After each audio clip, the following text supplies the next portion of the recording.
So a lot of carnivorous plants, much like this Venus flytrap here, are bog plants. But there are others that are tropical, and so they require a little bit more airflow to their roots. Now, there are options out there to get this airflow that can be not so economical, but I'm going to show you what I use that's fantastic and is a cheaper option. So carnivorous plant help, the whole point of this channel is to help people grow carnivorous plants, but also do so on a budget. And while you can go and spend exorbitant amounts of money if you want, my goal is to help you grow these plants at a good price. And so you could get what's called net pots out there, which are specifically designed, aka will charge you more, to have plants that need air to their roots, like Nepenthes. But you can also get you a pond pot just like this one, and it does exactly the same thing. And here's the best part: it is pennies on the dollar to the other ones. These are fantastic. They hold up. This is in the bright light of Florida all day every day, and it does just fine. When it comes to the health of your carnivorous plants, there are a few things more important than water. Now, this might seem like a no-duh statement, but there's a little bit more involved, and I'm going to explain to you what that is and how you can ensure these plants are getting the right type of water. So if you're new to growing carnivorous plants, you might think water is water. It's all the same, but that couldn't be further from the truth when it comes to carnivorous plants. Carnivorous plants have developed to want no minerals in their water. In other words, inert water. And so there are options out there that are a little bit more pricey, like distilled water. There's of course rainwater that you could use, and there is reverse osmosis.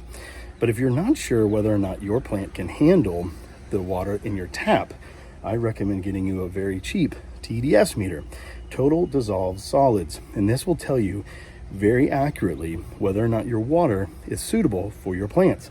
You want your total dissolves under 50 parts per million, and the way you can tell is getting you one of these. This makes all the difference in the world on whether or not your plants succeed or fail. So if you're new to growing carnivorous plants, you might think water is water. It's all the same, but that couldn't be further from the truth when it comes to carnivorous plants. Carnivorous plants have developed to want no minerals in their water. In other words, inert water. And so there are options out there that are a little bit more pricey, like distilled water. There's of course rainwater that you could use, and there is reverse osmosis. But if you're not sure whether or not your plant can handle the water in your tap, I recommend getting you a very cheap TDS meter, total dissolved solids. And this will tell you very accurately whether or not your water is suitable for your plants. You want your total dissolves under 50 parts per million, and the way you can tell is getting you one of these. This makes all the difference in the world on whether or not your plants succeed or fail. So when you think about carnivorous plants, the last thing that you're probably considering is the soil you used. But in fact, this should be the first thing that you're thinking of, and it's going to be the largest thing that's going to decide the success of your plant. So let me show you the soil I use and why. Now, there are a lot of different types of peat moss out there. I use Lambert peat moss, and there's a reason why I'm telling you about this. Not all peat moss is created equal. A lot of them have additives added to them, whether it's fertilizer or minerals. Carnivorous plants do not want additives in their soil. As a matter of fact, it will kill your plant. And so it's very important that you're careful and you do the legwork when deciding what peat moss to use. And so that's why I thought I would make this video where I show you what I use. And so that best sets you up for success when it's time for you to grow your plants. If you want to grow beautiful, lovely carnivorous plants like these Venus flytraps in front of you, it requires a few things, and one of those things is the proper type of soil. And not only that, the type of mixture in your soil. Now you see these little tiny white rocks here, that is perlite, and not all perlite is equal. And so I'm going to show you the perlite that I use to help grow these beautiful, amazing, and healthy carnivorous plants. So when I say not all perlite is created equal, I mean exactly that. A lot of perlite will have additives added to the soil, which will kill your carnivorous plant. What I use is natural Stay Green Organics. I've used this in every one of my plant pots. It's fantastic. It holds up throughout any kind of weather. It's good for indoor use, outdoor use. A little bit goes a long ways. It's just an overall amazing product that will give you amazing results. And here's the best part, no additives, completely organic and fantastic. So if you're new to carnivorous plants, one thing you may not have ever considered is that animals would dig up your plants. And unfortunately, this is a very real reality, especially when you're first planting new plants. I have heard horror stories of people buying all of this collection only to come home and find them all dug up and dead. But don't worry, I've got a really cool and really fun solution for you. The last thing you want is your brand new carnivorous plant collection getting destroyed by animals. And so I've got a fun little hack for you, if you will.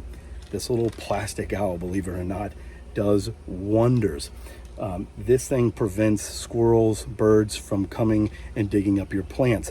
A lot of these animals love the new growth on them, especially if you're using sphagnum moss. They're going to dig up your plants trying to get to the moss, and this has done wonders to stop it. This cheap little plastic owl has saved me so much money in having to replace plants, and I've, just like I said, have completely dismayed of people who have put in entire new collections of Venus flytraps, gone on vacation, come home, and they are all dug up and dead, when this little guy right here could have prevented it. If you look at the top dressing of this pot, you'll notice all this very long fibrous stuff. This is called long fiber sphagnum moss, and it serves a lot of really good purposes when it comes to carnivorous plant. But not all this moss is created equal, and so I want to tell you what I use for the best success. Now, when it comes for long fiber sphagnum moss, there are a lot of choices out there, and you just have to be careful which one you get, again, to ensure it doesn't have additives. A lot of sphagnum mosses also will have colors added to them, which is going to be bad for the plant as well. The one I choose to use is Better Grow, and that is because it's economical, but there's also a really cool added bonus that I'm about to show you. Now, the dried moss I just showed you is exactly that. It's been dried out and heat treated. The more non-economical ones have been heat treated really well, which could be good, could be bad, depending what you're after. The one I just showed you, the Better Grow, isn't heat treated as well, and that's a good thing because you can grow live sphagnum moss from it. And if you know anything about sphagnum moss, it's beautiful, but it can be very expensive. And I have a video on YouTube where I show you how to take that quote-unquote dead sphagnum moss from Better Grow and get you a bunch of live sphagnum moss for free. What's up, everybody? CHM Carnivorous here, Carnivorous Plant Help. I hope you're doing well. And today I want to talk to you from beautiful sunny Florida, where it's either eternal sunshine or eternal rain. It depends on the time of year. But what I want to talk to you today is, what do I do when that rainy season hits and I don't have the ability to grow my plants outdoors, and or have plants that cannot handle this brutal Florida sun? And that is what I want to talk to you today about, what grow light I use that is absolutely fantastic. So for all of my indoor growing carnivorous plants, this is the light that I use, Ficida. It is a little lesser known company, but these lights are fantastic. And if it looks like it's well used, that is because it is. This light is 3 years old and it still runs just as well as it did on day one. In my opinion, it is perfect. It's got a dial on here that you can dial down the light brightness, so I can use these for my Nepenthes. I can use this at the brightest setting for my sundews. It gives all the PPFD and all the lumens and the light and everything else that you could possibly need. And get this, this will not break the bank. It is won Grow Light of the Year. These lights are the ones to use, in my opinion. So this is Miracle Grow, and it is fantastic for non-carnivorous plants, but it will kill your carnivorous ones. If you want to grow happy, healthy carnivorous plants, it all starts with the soil that you use. It is so important. I cannot stress enough. It is the literal foundation for growing healthy carnivorous plants. Now, there are several different types of peat mosses that will work. The biggest thing that you want to ensure is it doesn't have additives, and it can be hard to tell. And so I've done the legwork for you. And in addition to using Lambert, I also use Majestic Earth. Now, this is organic and it works fantastic. And if it looks like a dirty, old, empty bag, that is because it is, because it's in my pots right now, and my plants absolutely love it, and you will love it too. Fantastic, fantastic product.